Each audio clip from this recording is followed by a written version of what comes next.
I think it's time to start now. We see that most of the participants have joined. They're still coming in.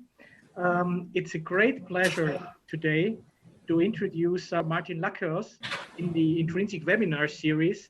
He's a researcher at the Division of Entrepreneurship and Strategy at Chalmers University in Sweden. Probably the most active researcher in the field of entrepreneurship education in Europe nowadays. So it's really an honor that you take your time and participate in this webinar series and also inform us about something very interesting about value creation pedagogy.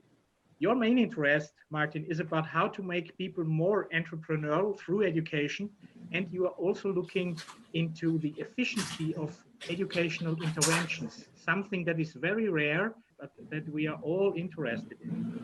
Your dissertation was about developing entrepreneurial competencies, and you have written the widely acknowledged OECD report on entrepreneurship education: what, why, when, and how. And with this, Martin, I'm really looking forward to your presentation today. Thanks for joining us. Thank you, Andreas, and thank you for those kind words. So my name is Martin Lackeus, and I work as an educational researcher at Chalmers University of Technology. And in this webinar, I will go through what has come to be called value creation pedagogy. And I will talk about this from three perspectives: what, why, and how. And to put it short, value creation is about, pedagogy is about getting deeper learning on all levels in the education system. For children in preschool, for pupils in compulsory school or high school, and for students at universities and colleges.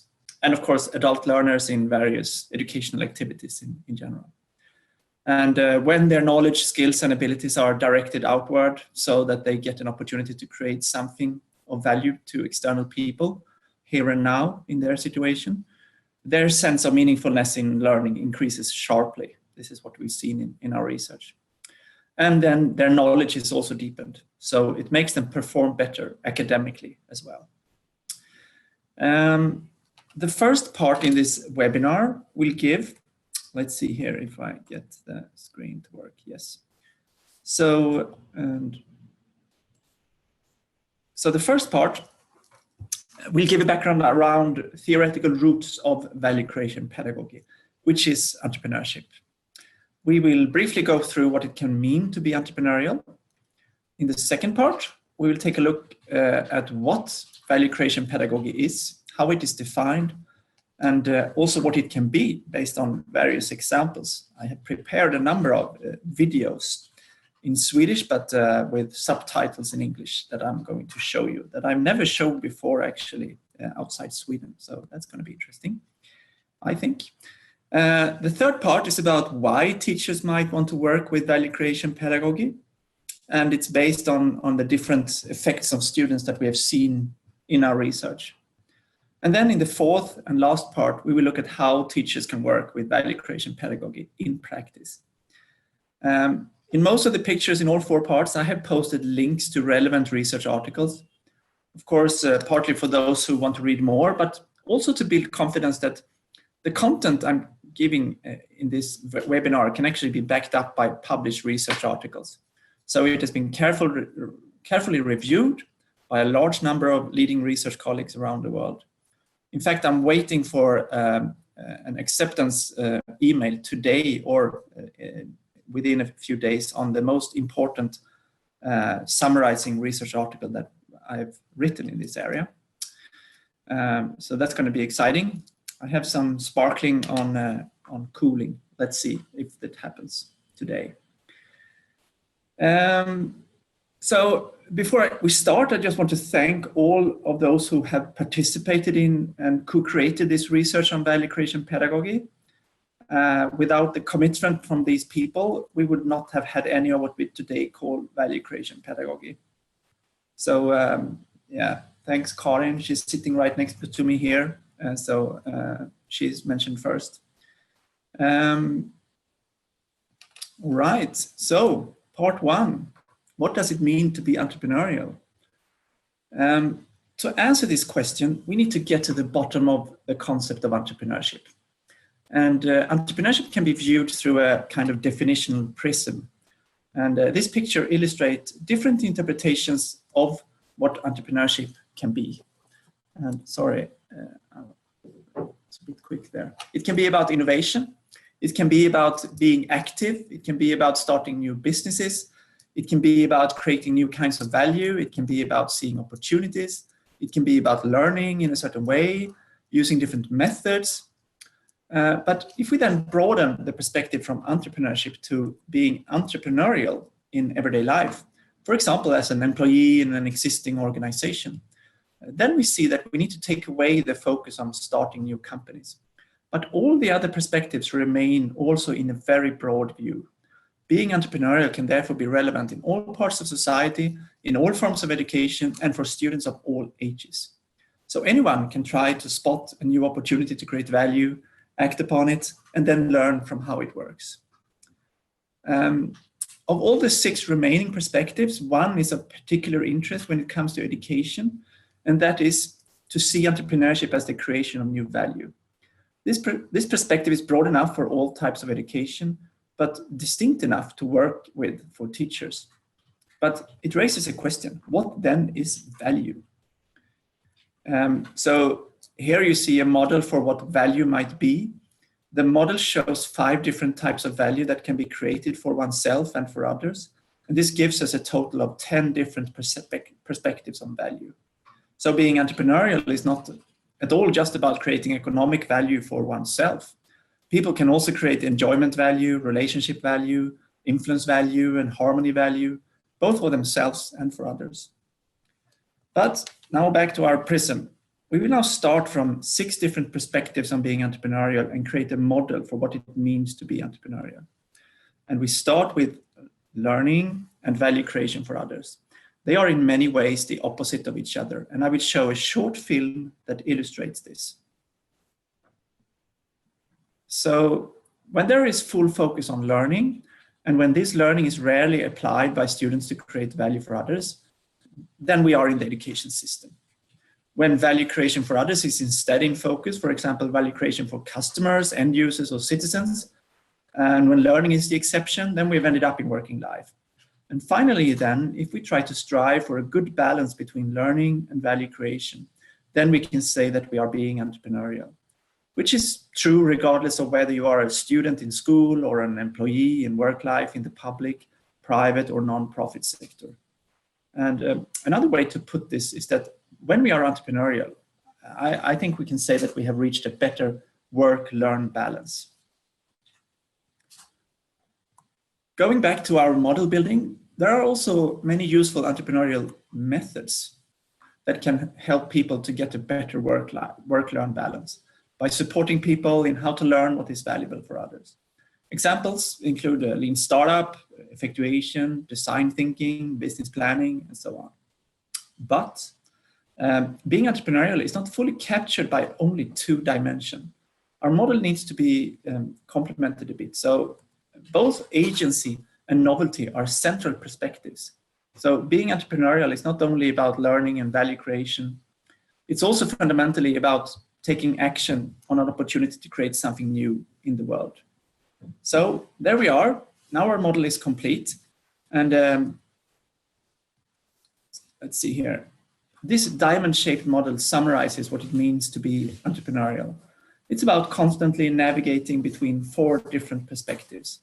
And let's illustrate this in yet another short film that ties everything together.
All right. That video is done in my basement, so yeah, it's from last year. So this model can also be illustrated with a compass. Imagine you are one of the cushion balls on the inclined plane on the film. Then you can see the model as a compass that tells you what you need to supplement with. If you have a lot of focus on learning, you may need to focus more on value for others. If you have a lot of focus on taking action to create value for others, you may want to ask yourself what is new with what you do and what you can learn from the new. At Chalmers, this diamond model has inspired a university-wide initiative in entrepreneurial education for students in engineering and architecture. 3 building blocks form the basis of what it means to be entrepreneurial in this project. The first building block is value creation for others. The second building block is the so-called entrepreneurial competencies: creativity, courage, self-awareness, action orientation, opportunity orientation, uncertainty management, resource acquisition, and more. And this is based on European Commission's ENTRINSIC framework. And the third building block we use at Chalmers is various entrepreneurial methods that can help when combining value creation with learning, like I showed before. And I'll show you a short video presenting how this initiative is being communicated across Chalmers University. At Chalmers, entrepreneurship is much more than just startup companies. Entrepreneurship by Chalmers is mainly about people using their knowledge to create new value for others. You may be studying physics, mechanical engineering, architecture, or mathematics. Everyone can develop an entrepreneurial mindset and create a more sustainable future. Chalmers is currently running a project aiming to provide all students with entrepreneurial experiences as part of their education. This means that during their education, students will apply their knowledge in real-life situations to create new value for others. We work with 3 entrepreneurial building blocks. The first building block is to create value for others. Through interaction with others, you gain an understanding of their needs, and based on these needs, create something of new value for them. The second building block is about ideas and opportunities, an iterative process involving idea generation, development, and implementation so that new value is created for others. The third and last building block is about abilities and courage. Ability to identify, combine, and use own and others' resources. It's also about managing uncertainties and risks that often occur in entrepreneurial activities. These 3 entrepreneurial building blocks create a competence that will be valuable for students, researchers, and partners in a variety of different contexts. Entrepreneurship by Chalmers.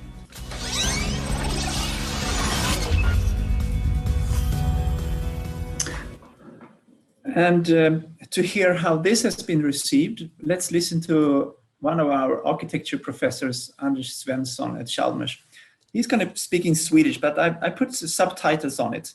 Om man då tränar sig på det hela vägen från utbildning, så tror jag det är väldigt bra för individen, det är också bra för sin karriär, det är framförallt bra för de som ska ha det och äga och bo i det vi ritar så småningom, och även för en hållbar framtid. Så det är halleluja på hela fronten här, tror jag faktiskt.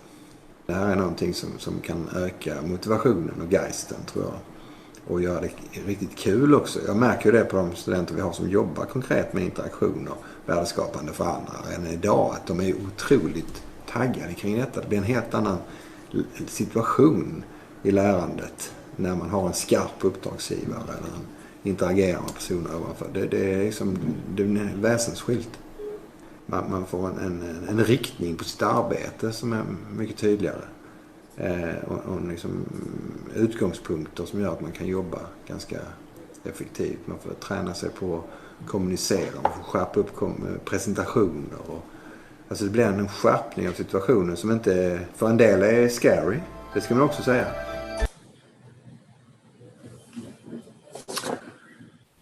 All right.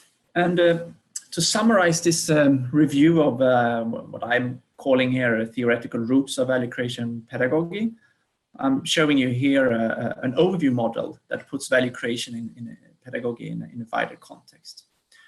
Entrepreneurial education can be split up into enterprise education and entrepreneurship education. And the two first steps, I think at least they should be compulsory.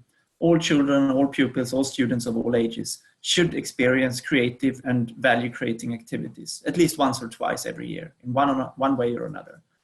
Then those who want to can continue into more focused entrepreneurial activities, which we call entrepreneurship education, where they also get to try out much of the craftsmanship that must be mastered when creating new value over and over again in a more organized form.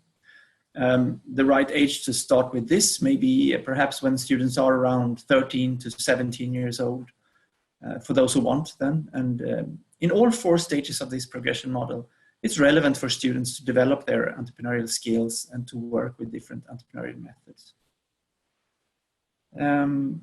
Well, this concludes the more theoretical background with a focus on what it means to be entrepreneurial. And coming up to the next part here, we're going to take a closer look at what value creation pedagogy is in more detail. So let's start with that. What is value creation pedagogy? Well, it's basically about learning through creating value for others. Learning is the goal still, and value creation for others is the means that enhances learning. And here's a slightly longer definition of value creation pedagogy taken from a research article we wrote in 2016.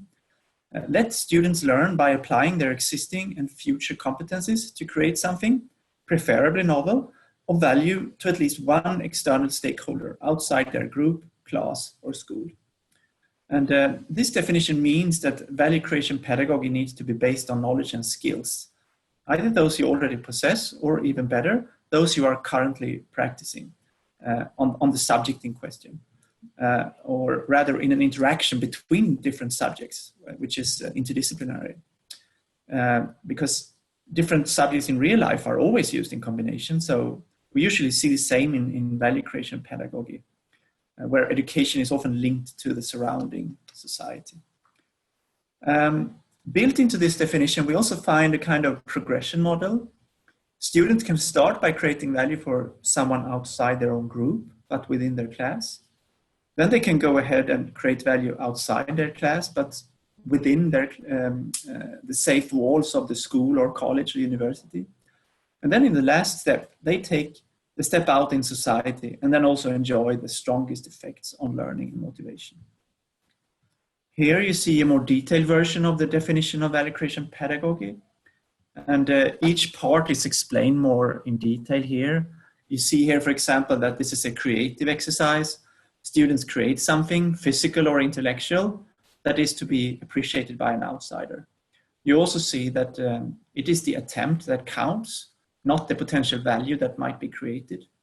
You can also see that the important thing is that the person you're trying to create value for needs to be able to give feedback on how it was perceived.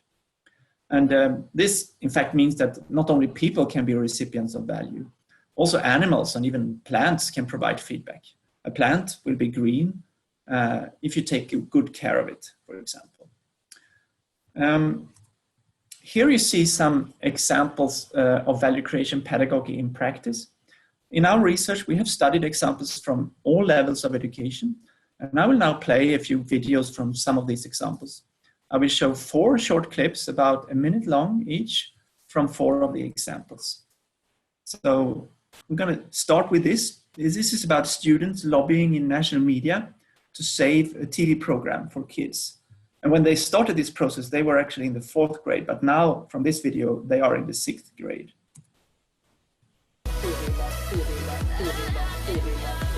Då nuvarande klass 6A och B på Eboskolan fick reda på att deras favoritprogram Geografens testamente riskerade att läggas ner, så agerade de genom att på ett enastående sätt använda sina demokratiska rättigheter. De har varit innovativa, bångstyriga och målmedvetna i sina tillvägagångssätt när de har försökt få Utbildningsradion att ändra sitt beslut. Stort grattis från Demokratiberedningen och Huddinge kommun. Det känns roligt för att vi hade inte förväntat att vi skulle vinna något demokratipris för det vi håller på med. Vi har ju gjort det mest för att det är roligt och vi vill gärna ha tillbaka programmet. Det är bra att få uppmärksamhet om någonting som jag gjorde. Jag tycker vi jobbat väldigt hårt och jag tycker det är bra att någon märker det. Så det är coolt att vi är de första barnen som vi har hört och man blir stolt. Om du skulle ge några tips till några andra som vill påverka, vad skulle det vara då? Ha inga gränser. Inget är omöjligt. Man får bara kämpa lite. Barns röster räknas. And please note that this was before Greta Thunberg. So, kids' voices do count a little bit more now, but at this point in time, they did not as much. The next example is also from primary school in Varberg, where students teach elderly how to use iPads. Let's look at that. Här sitter några av de dagliga besökarna på seniorcentret Storegården i Tvååker.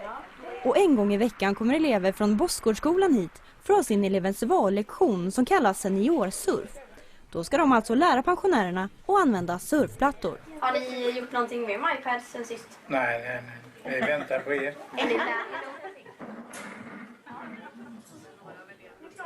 Jag tycker det är kul och när man förstår att de har kul så är det roligt också. Ja. 45 000 poäng. Ja, 48. Men det här är inte sant. Att det kunde vara så roligt att leka på datorn. Nej, det har jag aldrig trott. Är det något som har gjort dig förvånad? Ja, att de förstår så snabbt. Det trodde jag inte. Och att de var så glada och det var mycket roligare än jag trodde. Oj, vad duktig du är. Seniorsurfen är ett kommunalt pilotprojekt och tanken är att liknande satsningar ska starta på fler ställen i Varbergs kommun. Tjuff. Alltså man får verkligen tänka till. Och det tror jag ju är bra för oss äldre. Eleverna har övat på att prata långsamt och tydligt för att bli så bra pedagoger som möjligt. Men det är inte bara de äldre som lär sig nya saker av det här. Jag har lärt mig att ha väldigt mycket tålamod och att verkligen låta andra visa. Att man inte bara trycker på massa och sen bara nu är det klart. Jag har blivit bättre på att lära ut också, tycker jag. Så det kommer man nog ha nytta av i livet. Kan du trycka där på? Den? Mm. Kommer du upp? Alla ser glada ut. Snyggt det blir. Ja. Right, and the next example is from students that arrange sport activities for newly arrived refugees in Sweden. So let's look at that. 4 grabbar från Afghanistan som kommit hit som ensamkommande flyktingbarn tittade först lite blygt in i gymnastiksalen på Bredsands skola. Men trots språkbarriären var snart en slags kommunikation igång.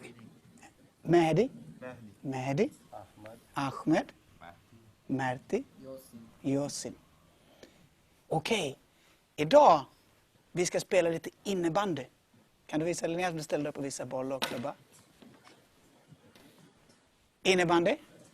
Har du spelat innebandy? Ja, ni har testat. Och efter en stund var alla involverade i träning av grunderna i innebandy. Det hela handlar om ett projekt som syftar till att göra Sundsvall till en bättre stad att leva i. Och uppgiften var att komma på idéer som skapar värde för någon utanför den egna gruppen. Tabea och Amira i årskurs 6 ville göra någonting för flyktingbarn. Vi tänkte alltså typ att flyktingbarn skulle få lära sig språket, alltså få lära sig språket och ha roligt samtidigt. Men det här att ni skulle spela innebandy då, var kom den idén ifrån? Det var alltså för att jag spelade innebandy och så tänkte vi, det är ett bra sätt att lära känna varandra och ja. Och sen blev det match med många snygga passningar och flera mål. It's fantastic place. I can do this play in future. But I want this. It's very fantastic play. You like this game? Yes. Hur tyckte ni de skötte sig på innebandyplanen då? Bra. Det blev lite snabbt. Syftet såklart är att utbyta kulturella erfarenheter, lära av varandra och erbjuda ungdomarna som kommer till oss nu en meningsfull och en rolig fritidsaktivitet. Ett enklare sätt i alla fall att komma in i samhället.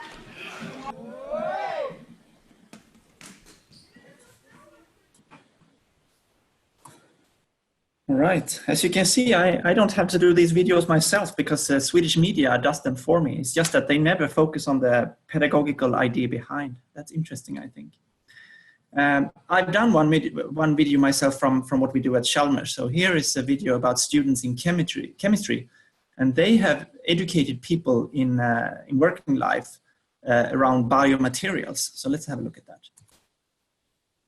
So the course that I'm teaching, it's called Biological Materials. We have half lectures and half project work in the laboratory. So we had a project that was on a specific biological material, and the outreach was to contact an external person that would have an interest in this material.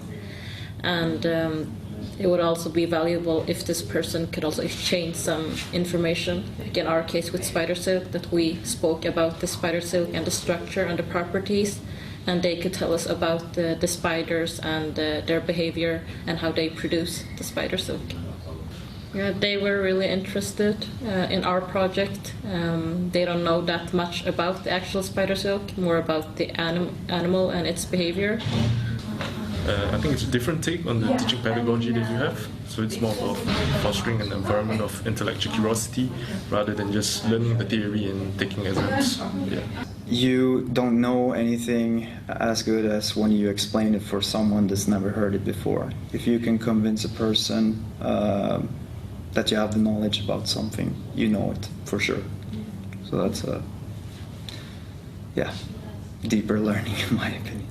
For the students in the projects, the outreach would bring the value that they would actually have to reflect on, is this meaningful what we are doing? Or does this relate to anything that's out there? Like, does it really have any value? Was this stupid what we did? Or is it, are we the cutting edge? Or are we somehow just a little bit behind it? Or are we doing something that was done in the 80s? Can be used to motivate the students, or the students get like motivated by themselves. And I mean, then you have to work less because they work more. All right, and here are some more examples. Students have, for example, been asked to write an elderly person's biography. They've been tourist guides, they have helped pubs to be environmentally conscious, they have made fire safety reports for their own homes, they have written books, they have engaged in issues close to their hearts, such as internet hate, they have debated in local media, they have tried to act on the United Nations 17 sustainability goals, they have helped architects design a new playground, they have helped researchers collect data, and much, much more. And you can also go to our dedicated website for value creation pedagogy, which you can find at vcplist.com. Well, that was a lot of examples, but what is the pattern here? I think that value creation pedagogy illustrates some kind of a paradox, and I call this an altruistic paradox.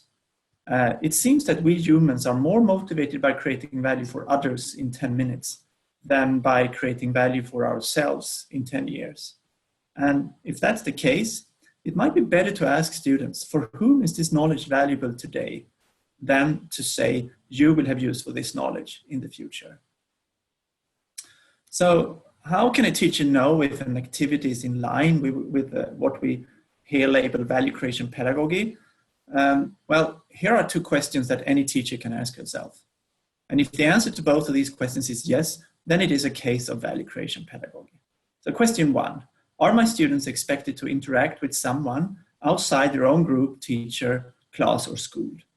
And question two, are my students expected to try to create something of value for someone outside their own group, teacher, class, of school, or school? These are two simple questions. So that any teacher can ask him or herself. This concludes part two, focus on what value creation pedagogy is and what it can be. And now we will take a closer look at why value creation pedagogy can be a good idea, based on the effects on students that we have seen and what can be expected. For teachers, there are 4 difficult and important challenges that most, or I would even say really all teachers face in their everyday teaching, and where value creation pedagogy can help. The first and perhaps most difficult challenge is how to get your students more motivated in their studies. And we know that high study motivation gives better grades, it gives higher and better study results. We also know that many students fail in both school and college due to lack of student motivation, which has serious consequences for themselves and for society at large. Study motivation is a difficult and important issue for all teachers at all levels of the education system. The second challenge here is how to achieve pedagogical variation to reach all students. We know today that different people learn in different ways in different situations, and they have different needs. So in order for teaching to work for all your students, you as a teacher need to vary your teaching. But how to get this to work in practice? Pedagogical variation is another difficult and important issue for teachers at all levels of the education system. The third challenge is how to better handle everyday conflicts in the classroom. And many teachers spend an enormous amount of time dealing with conflicts between students, for example, through working with moral values education, especially in compulsory school and high school, but also in college and university when applying teamwork in different projects. So any contribution in the difficult work of managing conflicts and disputes is likely to be a welcome contribution to any teacher. Conflict management is thus another difficult and important issue for more or less all teachers at all levels of the education system. The fourth question is how to teach the so-called entrepreneurial competencies that are said to be so important nowadays. And maybe not at school or college at all times. You can go by there perhaps without being so entrepreneurial, but when you finally get out into working life, it's a different situation. And employers today place a great demands on their employees to be creative, courageous, self-aware, action-oriented, able to seize opportunities, able to manage risks and uncertainties, and able to manage their tasks independently and search for resources required in the work. But most teachers find it very difficult to know how practically to build up their students' entrepreneurial competencies, or even understand or assess all these different soft skills that employees demand of the workforce in the future. So entrepreneurial competencies is another difficult and important issue for all teachers at all levels of the education system. All right, 4 difficult questions of great relevance to teachers at all levels. So what does all this have to do with value creation pedagogy? Can we really overcome 4 such difficult questions by letting our students create some value? Well, that might sound almost too good to be true, but that is what we have seen in our research. Value creation pedagogy has strong effects in all these 4 areas. We get students who feel more meaning and therefore work harder and learn more. We see that it becomes easier for teachers to achieve education variation in their everyday teaching. And so more or even all of their students can then learn in a better way. We see that you get a much better social climate in the class, and that this leads to fewer conflicts in the class, which in turn makes students work better together and thus learn more. We also see that students develop their entrepreneurial competencies more, which should make it better for them both in working life and in life as a whole. So we will now take a closer look at the effects we've seen in our research and how and why they come about. First, we can look at some quotes from students. Our research material is vast and it's been collected over almost 10 years. So we've done almost 300 interviews and we have received almost 11,000 questionnaire responses. So here we can just take some illustrative examples. When it comes to student motivation, one student says that he or she has changed her entire attitude towards the school. When it comes to in-depth learning, another student says that she learns more from doing things for others, and she finds it's striking that it's like that. When it comes to entrepreneurial competencies, students say that they have developed in many different ways, more confident, more daring, and so on. So these effects are described in this article that I talked about before, that I'm just waiting any day now to get accepted for publication, and then it will be available for download for everyone. And I will notify on my Twitter feed when that happens, because when we open the sparkling wine, I will also put a picture on that. Been waiting a decade for that moment. But on our website, vcplist.com, there is already an article that kind of summarizes it. You could say that this is the first version of the article that soon will be published, and the one that will be published is I would say the 15th or the 20th version of that article. So if you want to get a look at the conclusions, they are there, but in a much less rigorous and less sophisticated way. And in this report, you can also read how these effects occur. And I will show you a figure that is taken from this final article, how this happens. And what we see is that something that we have defined and called entrepreneurial passion plays a key role. When you as a student get to interact with the outside world, work in teams, create value for others, and get feedback from outsiders, that's when students get a strong desire to create value for others. And this in turn leads to them working harder, learning more, taking more responsibility, both for themselves and for others, and owning the learning process. So, and this then leads to that they become kinder to each other, and they don't spot as many conflicts, and they develop on a personal level through the many emotional events that occur when they work to create value for others. So let's also look at those emotional events. This is another figure from this article and it's been also already published in another article that came out last year. So what we see in our research is that entrepreneurial education activities, such as value creation, trigger emotional learning events among students. And it is this that then develops their entrepreneurial competencies. So when you interact with the outside world, you gain stronger self-confidence. When you create value for others, a passion arises for this. When you experience uncertainty in your learning environment, you also become more tolerant of uncertainty. And when you work in teams towards the outside world, you learn more about yourself. And when you get feedback from outsiders all the time, you become more resilient and action-oriented over time. And these are patterns that we see over and over again at all age levels and in all the environments we have studied so far where value creation pedagogy is being used. So this is actually new research that represents really good news for the vast majority of teachers in the education system.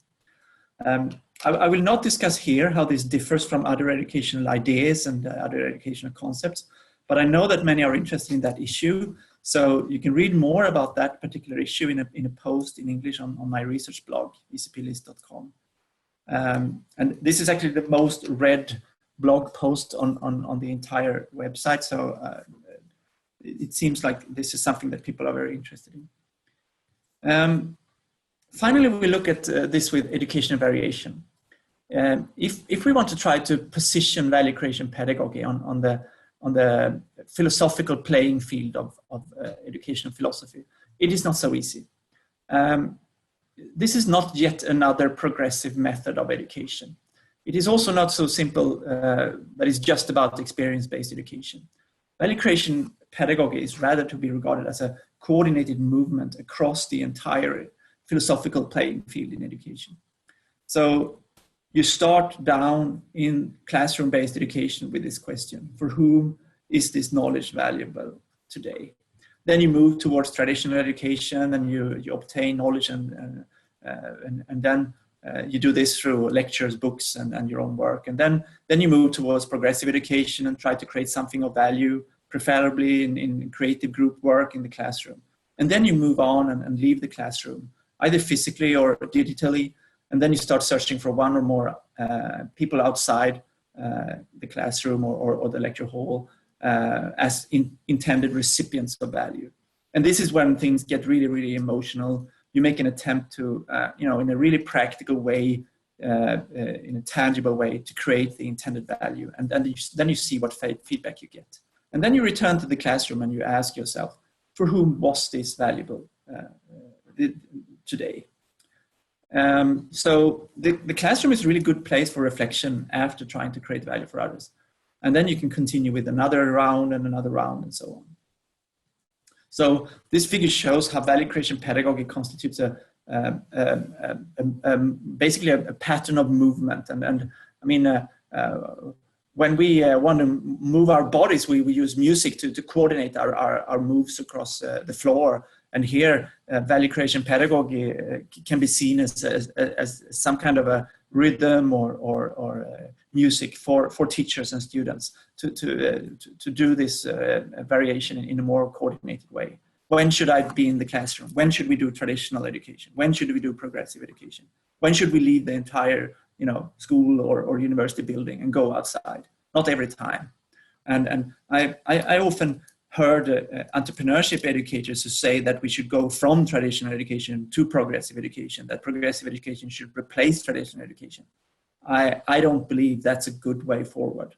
We've tried that for hundreds of years to take away traditional education and go replace it with progressive education. It has not worked. Sorry to say, it's a dead end.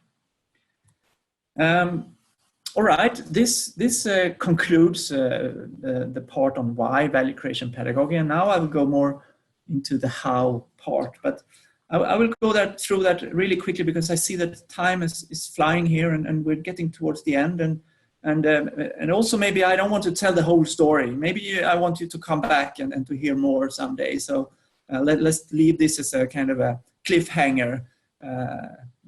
I'll just go through. This is one of the most important advice that I give to teachers. Don't transform your teaching, tweak it. Because teachers get afraid when somebody is telling them to change everything. What you need to do is to ask yourself, how can I add a grain of interaction with external people by doing minor tweaks to my existing student assignments? And how can the energy my students already spend in school create some value for external people by me doing minor tweaks to my existing student assignments? And if teachers do this repeatedly, they will get a culture of students always asking up front, for whom are we doing this? And I mean, we've seen this empirically, and it's a really, really powerful way to transform your teaching. You can let the students do the job for you, so you can use questions. Teachers often think that they need to come up with all the solutions, but if we apply crowdsourcing and use these questions, students can help us a lot, and you could basically outsource this job to them. That's what the most successful teachers do that I work with. We have a spider diagram that it's a checklist of 8 aspects to consider in value creation pedagogy. I'm not going to go through that so much. It's also in a published article. We have worked with entrepreneurial methods. We have washed them of their business language so that we can use them also in non-business education, because business language often or almost always makes non-business teachers really nervous. So we need to wash away that business connotation. And here are some other dimensions. You can also take inspiration from how other teachers have worked. Value creation pedagogy as activism, as a profession, as help. Just help ordinary people or disadvantaged people or others in school. It can be career guidance. It can be, you can work across subjects. You can work in different age levels. You can work with different diagnoses. Students with autism, ADHD. I don't know much about that, but people tell me that value creation pedagogy can help in certain situations with people, young people with diagnosis. Here's a progression model that we use to develop teachers' teaching. So you can start with the first step that is not so scary, and then you can go on and grow into this. Many people who are not used to entrepreneurial teaching, they get scared by examples that come from the third step of maximum impact. So I would advise to start with the first step instead. United Nations goals, of course, they are a really good way to get started. You can consider focusing on yourself versus on others, students that do well versus students that do good, altruism versus egoism. And again, it's not replacing egoism with altruism, it's about balancing perspectives. We have a form for pedagogical planning that can be downloaded on our website. We have a website that's called entrassess.com. It comes from an EU project that we had on assessment in entrepreneurial teaching. There's a lot of resources there. I've done a model of assessment of students' emotional activities. That's part of a research article. It's a book chapter in a book about experiential learning for entrepreneurship. We built an app for using for assessment of entrepreneurial teaching. It's called LoopMe. And that's also my main research tool. You can go to loopme.io to have a look at that. Well, that's the quick version of how, and I'm going to stop. Thank you very much, Martin. That was a very exciting and interesting webinar. And I got one chat information, and I just read this because it's nicely summarizes also my feelings. So Paola Pittia from Italy said, "My compliments, the topic is really important. Sometimes we forget that value has a real value in education." So I think this was not so clear to me also, that the value creation becomes the pedagogical model. So this is what I really have understood after your presentation now. So I think that is also true for many participants in here. So thank you very much. And I also have several questions here, and I would like to ask the participants also to ask more questions if they would like, and take the opportunity that Martin is here to answer them. And Martin, can you also see the questions in the Q&A down there? Yes, I can see five questions, five open questions. You can start to go through if you want. So which one is the first one? Yeah. First is the most upper one. What steps the education system should take? Oh, that's the most difficult question of all. I mean, I've been working in Sweden with this, and it's been immensely frustrating work. I get angry every single week about how difficult it is to change the education system in line with our research findings. I get angry with, teachers who listen and then do nothing, school leaders who listen or even don't listen and do nothing, policymakers. We have the Swedish Agency of Education. We worked a lot with them, and then when we got the results, they just did nothing. They put it in this, in the garbage can or something. Honestly, I don't have many good answers to that question, and I don't think I can do so much more. Now we have these results, and other people need to act upon this. And policymakers in Sweden are not interested, and I think it's because in Sweden we have a trend towards traditional education, away from progressive education, and value creation pedagogy can be interpreted as progressive education. I mean, falsely, but still. And then we get a mess. So I don't know. Things take time, and I write things down so that when I'm dead, people can still act. Yeah.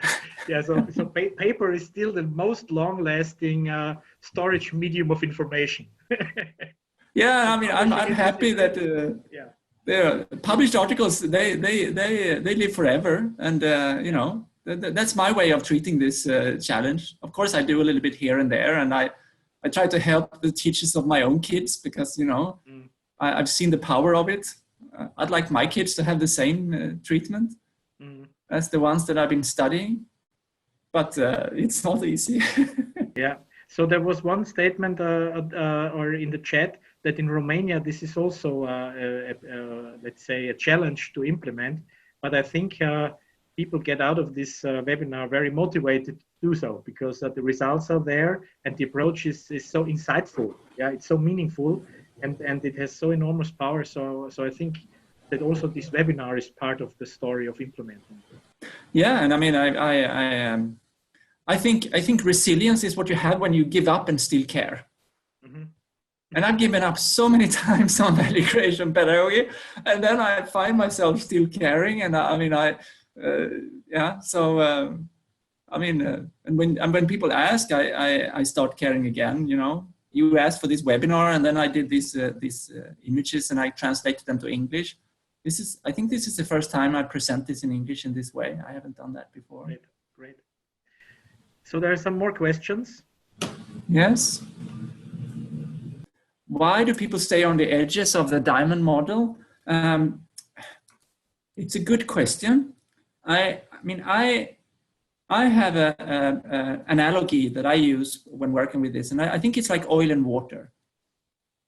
Learning and value creation are like oil and water. They don't mix naturally, just like oil and water doesn't mix naturally. So we have to work.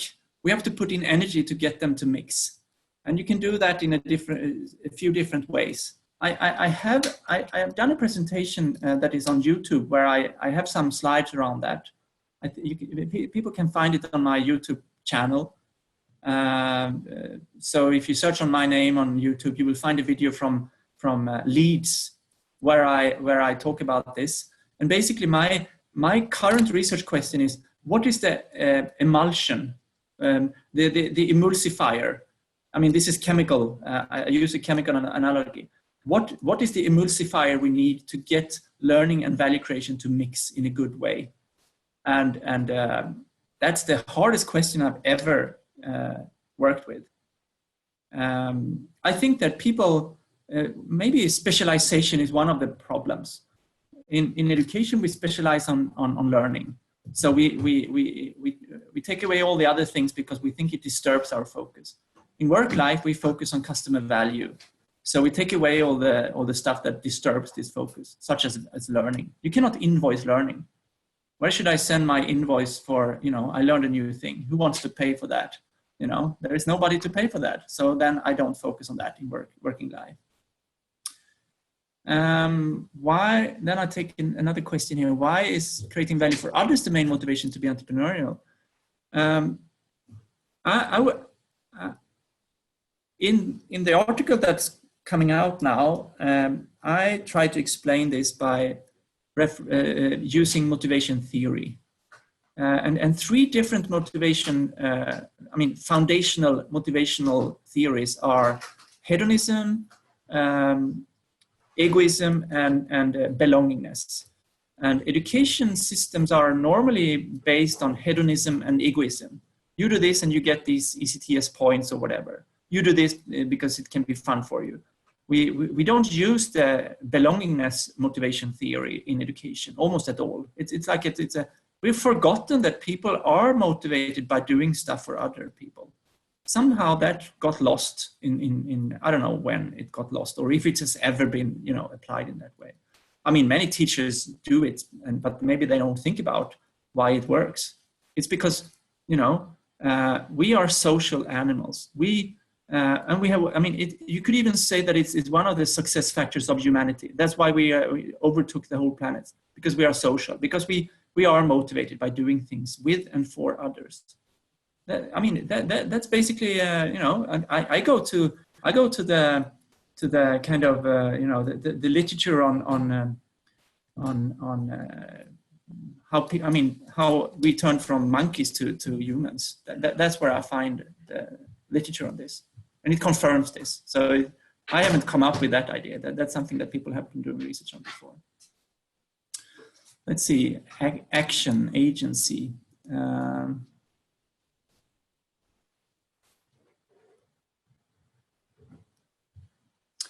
Yeah, I mean, taking action versus taking a decision and not knowing which decision to take. I would say that what we need to do is to force our students to act, because then they will, that's a way not to get stuck in, you can call it analysis paralysis, or you could call it, as teachers, we need to ask ourselves, what do our students need to do in order to learn and develop the way we want them to learn and develop?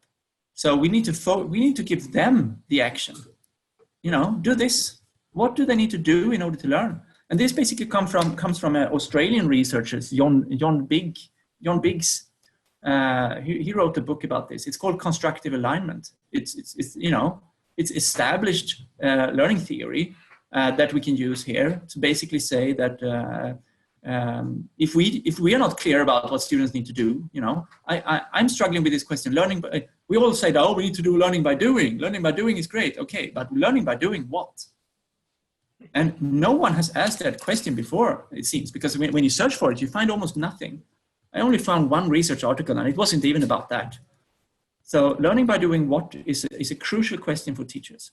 We have to answer that for them, and then they can do the doing. Grading students on this type of learning, well, that's where I think we need to work with the digital tools. And that's the article I showed before here. Assessing experiential entrepreneurship education. Key insights from 5 methods in use at the Venture Creation Program. There we write about that, but I mean, I'm currently doing research on how to assess, and that's work in progress. I will come with an invitation to join a project on this, where we're going to use the LoopMe app to try to push that limit forward. How can we work with assessment? So if anyone is interested, drop me an email, and I can send you the PDF on that. I'm going to present that in May in a research conference in Trondheim, the 3E conference, 3e2020.org. It's the best, and I would say the only conference I go to every year in my field of research, and it's just fantastic. Let's see. My favorite outcome of this type of learning.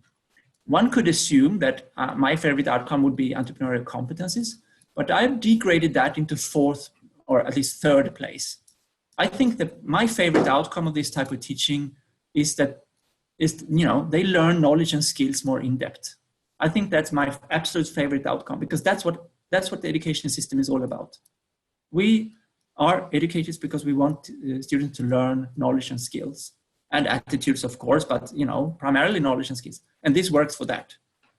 And how does it work for that? Well, because it makes them more motivated. That's the mechanism behind. So, but the end result, that they learn knowledge and skills more in depth, because this is the usual argument from traditional pedagogy people against progressive pedagogy people, saying, oh, but when you make it fun, they stop learning knowledge and skills. So basically, I have the counter argument to that, and I can say, oh, but this, if we do it this way, this is no longer either or situation, it's a both and situation. And I mean, that's, I think, the most important contribution of entrepreneurship to general education. We can help fix general education through insights from entrepreneurship. How cool is that? What if they only recognize values for themselves? How to raise awareness of importance to create value for society, for others? I must say there that this is a problem among us adults. I've never come across a situation where the kids don't see how they can create value for others. It's us teachers who think that this is a problem. It's an imagined problem, because if you give students a chance to create value for others, they always come up with tons of ideas how to do this. So maybe I shouldn't be so dogmatic. It normally is not a very big problem, but let me know if it is, and let's see what we can do. I haven't found it to be as big of a problem as one would expect it to be, or fear it to be.